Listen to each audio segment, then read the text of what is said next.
9:30 Tuesday morning. That means it's time for your weekly therapy session known as KCIM Sports Rewind. Yes, for the next half hour, we're going to fill your head with plenty of useless information, so get ready. Enjoy that. You know, you set me up again, but I'm not going to throw him under the bus this week. I'll be nice. You know, he was in the studio this morning. We're talking, of course, about Jeff Honnold. And he goes, man, last week I'm listening. It was like 3 seconds, and you're throwing me under the bus in the show. And I said, that's Blankman. I mean, that was him. And then he was mad at me for not defending him. And I'm like, yeah. Oh, well, you know. That's why I said I'll be nice this week, and you know, at least wait till we're 2 or 3 minutes into the show. He brought me a very nice retirement gift. He did, yes. So I would read it on the air, but I don't want to be escorted out of the building after being fired. Yeah. So too bad he's 6 years too early on that retirement gift, right? No, he's right on time. Right on time with that one. So thank you, Jeff, once again for the nice, well, kind of nice gift. Yeah. Yeah. Yeah, it was thoughtful in a way. In one way, it was thoughtful. In another way, it was vulgar. Yeah. That's the perfect gift right there. And does that just... Hallmark, you need to learn a lesson from Jeff Honnold. He should start writing for him. I would love to read those cards. So I would love to send those cards out, too. So anyway, let's get started here. Fall sports season underway, and we're going to be talking first week of high school football. We already had some volleyball on the air. Some cross-country tennis has already been going. But we're going to start with the Iowa State K-State game over in Ireland.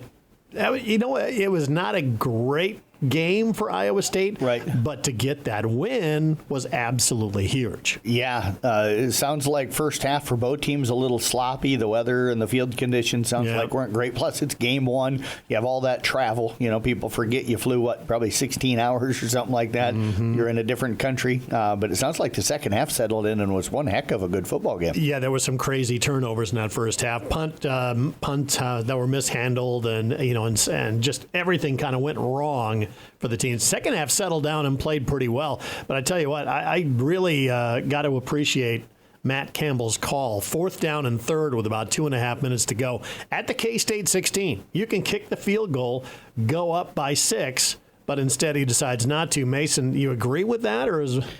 I mean, you look at it, and I thought it was a pretty gutsy play to be able to do it, but then when you look at the play kind of set up and Carson Hansen leaking out to left with no one within probably 5 yards to be able to touch him, then it's like, well, I think you called the right play. But if that goes wrong, then it's like, well, I think you called the wrong one. So. Well, Taylor Mauser, the offensive coordinator, apparently called 2 plays and let Rocco Becht pick the one that he wanted to run, and here it is. And now Rocco takes the snap, looks left, fires that way. It's caught by Hansen, and he fights for the corner, spins off a tackler, and gets to the goal line. Touchdown, Carson Hansen. Well, it was later reviewed and taken away because it was like a bang-bang play. This forearm did hit the turf, and the ball was short of the goal line, so which screwed up the Vegas bettors. Right. The over-under was 50, and with that touchdown would have been over, but without it, it was the under. So that was it. But again, and then Matt Campbell just said, you know what, we're inside the 1 yard line. Just kneel on it. Yep. They don't have any more timeouts. Game over. Yeah. You know, the risk you run there would be fumbling the snap or something like that, which rarely happens. But, I was talking to some coaches on Sunday, and they even talked about the fact that, if you score there and you leave too much time, you never know. K-State had just scored quick on the possession before. If they score quick again, they get the onside kick, which doesn't happen often. But it's the risk, I think, as a coach, you don't want to take. You put it in your offense's hands, and you just let them snap it, kneel on it, and run the clock out. I think that's a case where it's first game out, right? Yeah, I mean, at that point, you'd rather just see yourself let the clock run down. If you score there, like Jeff said, then all these possibilities, but you kind of close the door on all those possibilities with kneeling the ball at the goal line. Yeah, you like your defense, but it's your first game defense. Yes. It's not a veteran defensive team, that maybe 5 or 6 games in, you trust them to stop that. And you certainly hope a coach isn't out there looking at the over-under going, ooh, I need points here. Yeah. I'm not sure. I don't think that was happening. No, not at all. I'm not trying to say. Yeah. But, for all the bettors out there that were probably throwing their phones or whatever, whatever while they were tracking the game. I'm sure they were probably hoping that they'd score there late in the game. Well, see, now Iowa State has their real test, the USD Coyotes coming into Hilton, Jack Trice Stadium. My Coyotes, they're probably going to get run over here, but they're a good program. I mean, they're a good, solid program out of the Missouri Valley, and they've given Iowa and Iowa State fits over the years. They have. It'll be interesting. You got to fly back and everything. So what's the wear and tear going to be after being on the road, and especially in Ireland? It can be difficult maybe for that second week game. It's a trap game, Mason, you think? I mean, you're coming off a big win over a ranked opponent. Now you got this opener. I mean, it is the home opener, though. Yeah, I've seen some times where Iowa State will walk into Jack Trice and they'll play a team that's a little bit lower than them, but I feel like some years Iowa State plays with teams that are lower than them, and some years they just kind of blow them out. So it'll be fun to see for sure. Yeah, I'm thinking you and I. A lot of years they went in there and gave Iowa State a major tassel. And I like how, I know we're talking Iowa State, but I like how the Hawkeye fans says, well, Iowa State does this. Not like the Hawkeyes have never struggled against a lower tier team. That's never at happened. Home in week one either. Yeah. SDSU ring a bell there, Iowa, or North Dakota State. Or North Dakota State or any of those. I have no clue what you guys are talking about with that. Live in denial, that's fine. And I can't say much. Nebraska's blown some games against smaller teams here in the last decade, on their season openers. So it happens. Talk about the opener coming up this next week, and there's a huge matchup. It's Texas #1 preseason against #3 Ohio State. I believe I saw a stat. It's the only time a #1 team has gone into their first game as an underdog.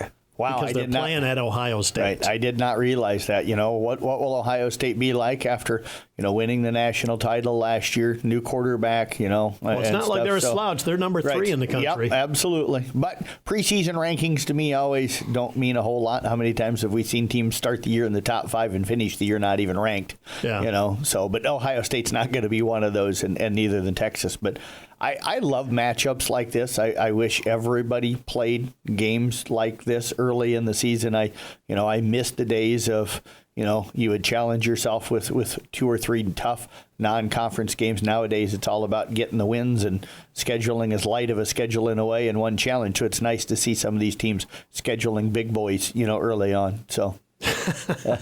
Apparently, we're being asked to move on from the blah blah Cornhusker Cyclone rambling this morning. So, a listener that shall remain nameless for us. But it's going to be fun. College football is back once again, and we've got plenty more of it on the way this weekend. Should be great weather too. It should be. Loving this. Week 1 of high school football. Are you kidding me? What was the forecast temperature for Friday?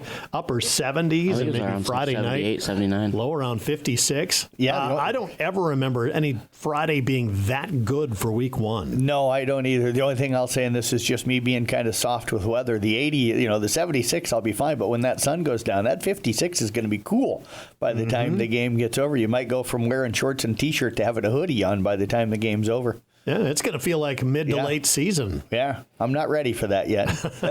Not quite anyway, but we got some really good games coming up to kick off the season. Carroll's on the road at Gilbert. They've got high aspirations for the season. Kemper goes in ranked #1. They're hosting Cherokee. And then that East Sac IKM Manning matchup is looking really interesting. It is. I just talked with Coach McCarville here this morning. I got Coach McCullough coming up later on today.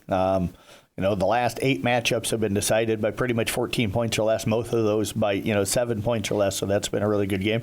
I'm really intrigued by that Kemper-Cherokee game because Cherokee is supposed to be outstanding this year as well, and, so that'll be a good test, really good test for Kemper to open things up. What games are you looking at, Mason? I was talking with Sean Burks this morning and talking about the Remsen St. Mary's and Audubon game. Last year, Remsen graduating their entire offense and all but one of their defense. But talking to Coach Burks, he said the word reload like we like to use, that he said their JV was really good and that they're going to reload and have a really good quarterback coming in. But he thinks that they're going to be really high this year, and he thinks that they can kind of go out and make some noise.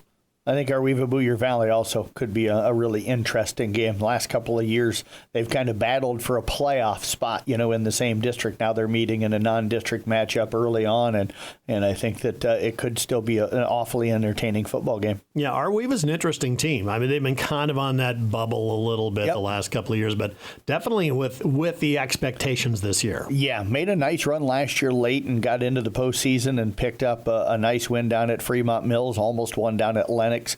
I think they're coming into this season with an awful lot of confidence. I know, Mason, you're going to be here on the Scoreboard show coming up on Friday night, so it's going to be interesting to see those scores rolling in. Yeah, I think a lot of great games this week, and then you look at some of the other games in the district with some of the teams that they have. I think that this week's going to kind of be one of those big weeks where you see some teams get out there and show what they're going to be about this year, and some teams kind of get off to a slow start. Yeah, so well, it's going to be fun. It's ready to roll here, week one. We're going to talk a little bit about volleyball here coming up. And up next, you guys had a conversation with Michael Barta, and he is back. Well, he's back in town. He never did coach or anything like that, or even teach at Kemper, right? Right. No. So this is his first go around for Kemper, but boy, brings that ton of experience. What's the one thing you guys took out of that interview, Jeff? For me, it was how humble he was. He was very quick to credit other coaches, the kids that he had coached at Johnston, and everybody else that kind of helped him have success, and really kind of said it was not me, it was not me. He was extremely humble. You would think a guy that had, sometimes guys that have, that much success, there's a little bit of, attitude with it, but not with him. He was probably one of the most humble people I've ever talked to. How about you, Mason? What did you take out of it? Kind of to piggyback off that, I mean, when he was talking about being a co-head coach with Riley Bach, with a guy that is the name of Michael Barta, what he's done with the game of baseball down at Johnson, I mean, you'd expect him to come in and be like, well, I can take the responsibilities or whatever. But he said whatever Riley did last year is all his responsibility. I'm just going to come in and I'm going to play my role. All right. So I changed my mind. We're talking nothing but Cornhuskers and Cyclones when we come back. After we talk to Michael Barta next on KCIM Sports Rewind. As the athletes at your house prepare for hard work and fun of the season, remember that St. Anthony Rehab Services provides physical therapy for any sports injury that may sideline your member of the team. Sports injuries can plague kids of all ages and keep them from playing the sport they love. Athletes will be under the direct supervision of a certified and licensed healthcare professional in the newly renovated sports performance facility. If an injury is keeping your athlete out of the game, call St. Anthony Rehabilitation Services at 794-5000 for sports injury and treatment rehab.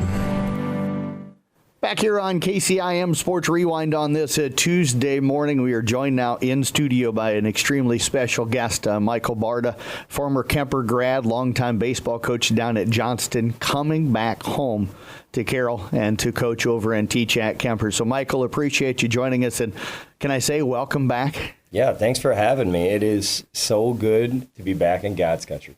Yeah. It is great. You love it here, don't you? Carroll, Iowa is special. And not, I'm not just saying that because of Kemper, like just anybody that lives around this area, I come back, it just, one of the last drives back from Johnston had the most beautiful sunset in the world driving back. And it was like, almost like a sign, hey, you're back, let's go. And not that I'm a big deal to be back, I'm not. I'm just another guy. But like, it's just a special place to grow up, a special place to raise a family. And man, it's, in my opinion, way better than the city. So there you go. And I'm getting the sense that's part of the reason you're back. You were in the city for a long time. I think you wanted a change, and coming back home was the type of change I think it sounded like you needed. Yeah, I think just family's important, and we have a lot of family back here. And it's just, life is a great pace here. It's not slow, it's not fast. It's just the perfect pace to really enjoy your everyday. And sometimes in the city you get caught up, I think, going really fast. I think, God, I'm starting to sound old, but every phase of life, like maybe there's the right place for you. And at one time, living down in Des Moines was great for me, but now coming back to Carroll, couldn't be better. I don't think people realize the amount of work you had to put in to get Johnston to where you guys were, the state titles and a top team every year. That's a lot of time, and it's a grind, I would imagine. Oh, big time grind. I had a slew of assistant coaches that definitely did that with me. So it was definitely not just me. And man, I was blessed with good kids. Right. And a lot of people look maybe at our success and say, good talent.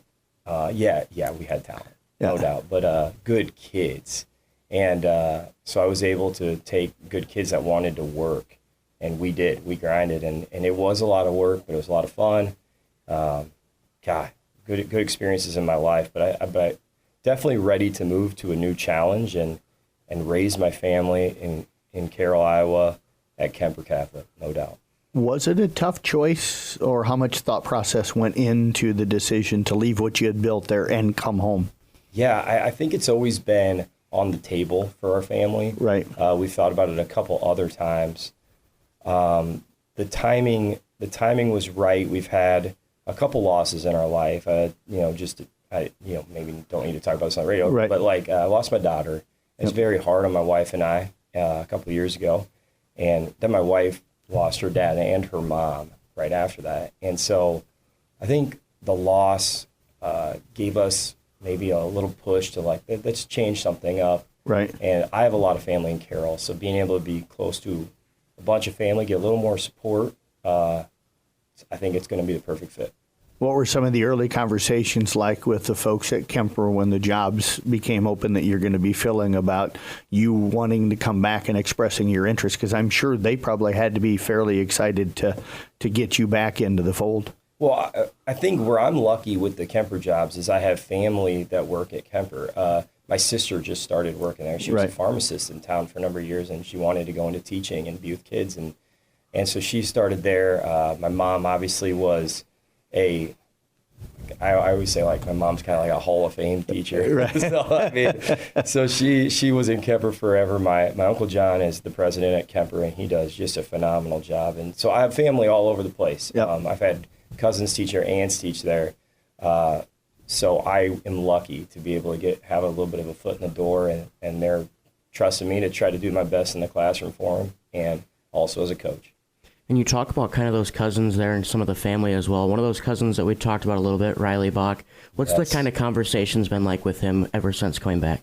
Well, Riley and I have shared this deep baseball connection forever, this love for baseball. And us family get-togethers, what are we going to talk about? We're going to talk about baseball. Right. And he actually, before he started with Kemper, coached our Johnston Legion teams. Yep. And so he would come down to Des Moines, and he coached one of our Legion teams specifically with Griffin Hatton, a buddy of ours. They coached him to a regional, and we're a couple runs away from playing on ESPN. And so we've always had a close relationship. And when he got the head job at Kemper, and we were thinking about moving up, I just asked him, what if we could co-head coach? And I don't want to step on his toes because he's earned putting a lot of years in and learning the game. I mean, he would be at the same clinics I would go to. We would get together to go. And so now we have two heads. We're going to put our heads together and really try. I think if you're going to go after something, we go all in. And so me and him are all in on making Kemper baseball the best it could possibly be, from kindergartner who plays in his backyard all the way through till they graduate, and even after they graduate, staying in touch, growing an alumni base. We want to make this thing the best program on this side of the state, no question. You and I and Mason were talking before we went back on the air during the commercial break about some plans you have, to try and rebuild baseball here in the area. We'll talk about that in a second. But one thing I want to go back to an early comment you made here in that last answer, the love for baseball. Where did that come from? It's probably from my mom and dad. And the lack of technology, right? I was out to eat the other day with my wife, and I looked at booth to my left, booth to my right, and I see first graders on a device playing. Yeah. I didn't have that. This is what I had. I had WGN. Yes. And I had the Chicago Cubs, and it was every day 1 o'clock or 3 o'clock game. Yep. I would go to my mom's classroom as school ended. She would have the game on. It'd be halfway through, or it'd be just starting. And if it was just starting, we stayed there till 6. We watched the whole thing. Every weekend, Dad had it on. He'd be in the backyard with me every minute he had outside of work. And I just loved the game. And the thing about baseball that people do not realize and don't talk about enough, I am a short, very unathletic human being. And I was a decent baseball player. Now, by the numbers, if you look up average in the dictionary, you'll see my face. But a guy like me can make it. And I coached a number of kids at Johnston where size, weight, sometimes even athletic ability didn't matter. You can make it in baseball. And when I say make it, you can go live your college dream.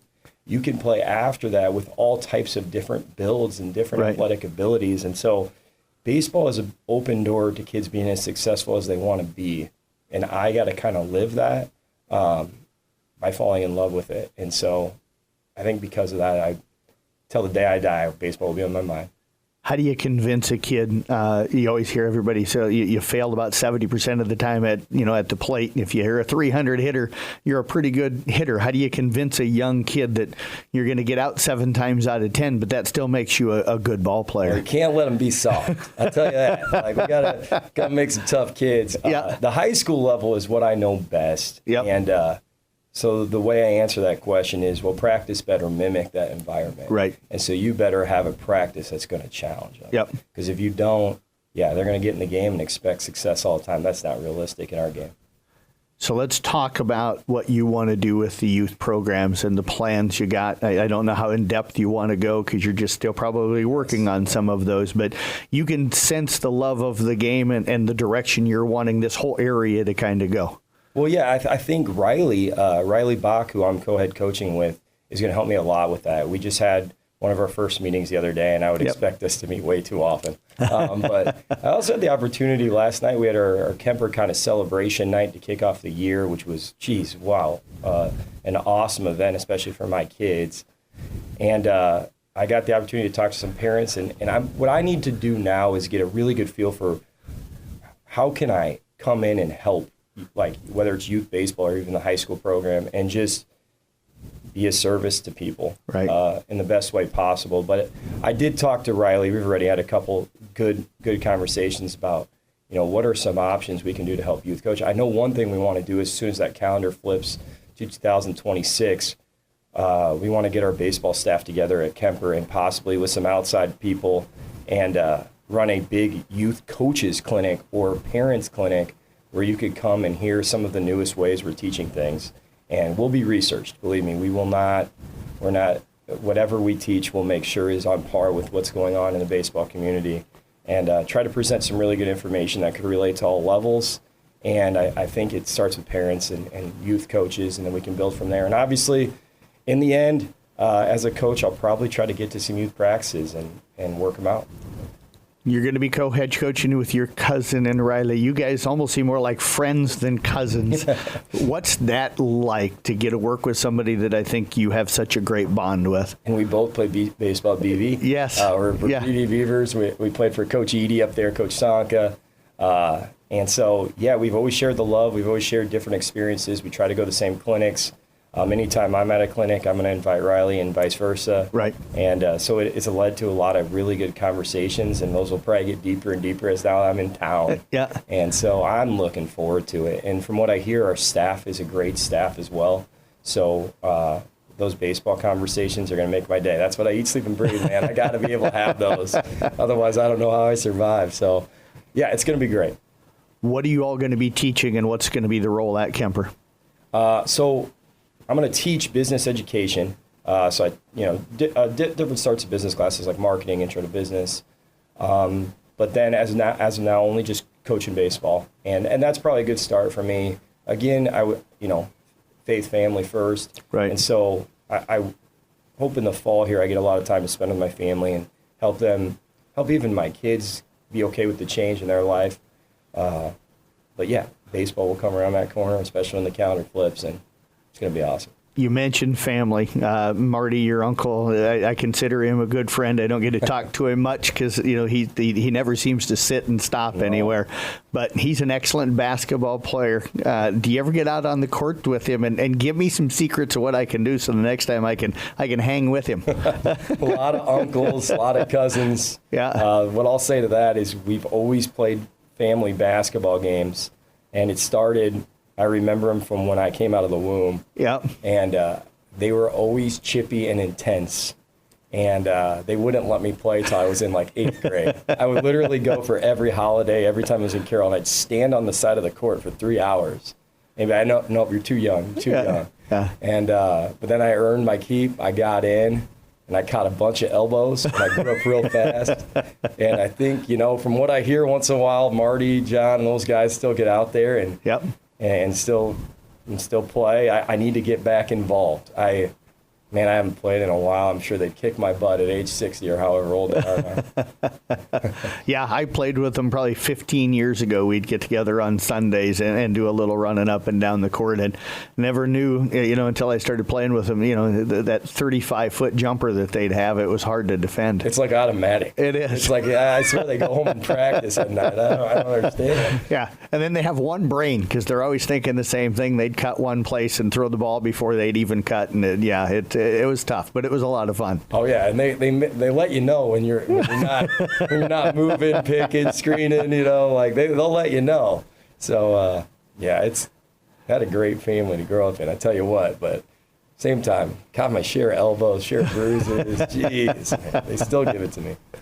What's that do, though, for you? You played multiple sports, and you're probably sure you're wanting the Kemper baseball kids to be active, at a school the size of Kemper and most of the schools we cover. You have to have your athletes participating for your programs to be good, and one bleeds into another when you're having success. Yeah, so I think when you're talking about multi-sport athletes, we need to break it down more than that, and it's really about we need your kids to be strong. Your kids to be able to be athletic, like a power, speed type area.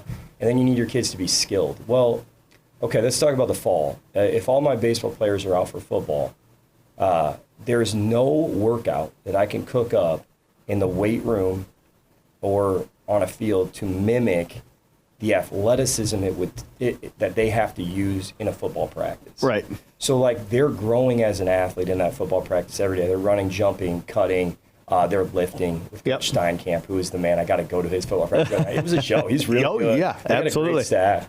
Number one. Yes, right? number one in the preseason. So, and I know now, I know they have a brutal first couple weeks. Maybe yes. In general, their schedule, I try to talk to those guys a lot already. I want to talk football, But to your point, there's no better workout I can cook up than a football practice. Right. And so it's wonderful that they do that. Now, we do have to build skill around those sports, and we will. And we'll work with kids individually. Hey, you want to come in at 8 and throw a little bit? Sure. Yeah. And, the other thing, too, is got a number of rules, like October, November, December are really kind of no contact months for baseball. Right. So let's go play football, play hoops. Right. And go win, learn to win. Yep. Winning is a habit. So if you're never playing another sport, how do you know how to win? Right. The other thing, too, I'm talking too much, but, let's say you're a really good baseball player and you're an average football player. There's something to be said to be a bench guy. Right. And, push the other guys in front of you, support your teammates, and learn what it's like to be on both sides of that. To be a stud and to be on the bench. And I hope we get the same on our end with baseball. I hope we get some random kids out that, maybe haven't been out in the past. Some good athletes. Yeah, you mentioned it. I think the different roles you can have on the different teams and the different sports makes you better in the sport that you really want to excel in. Absolutely. And helps you just have a calmer mind and just realize there's a bunch of different roles to fill in a team. Any final thoughts on being back home and being a part of the Kemper baseball staff, starting next summer? I just appreciate this community. There's a lot of good people, good people living in the same spot, you know, and so it's been great to be back already. To hear people be positive and loving and serve each other. I mean, the Kemper even staff meeting. Nobody wants to go to staff meetings. Let's be honest, but it's been fun. Right. Great leadership. I remember my experience at Kemper Catholic High School was. I cherish that. It was a wonderful, wonderful 4 years. And I hope that I'm able to give that same experience to students and my own kids. Well, I would tell you what, I'm glad to have you back in town. Looking forward to getting to work with you here in the future. The other thing is, as I told you when you walked in, I love the sweatshirt, folks. He's wearing a Husker.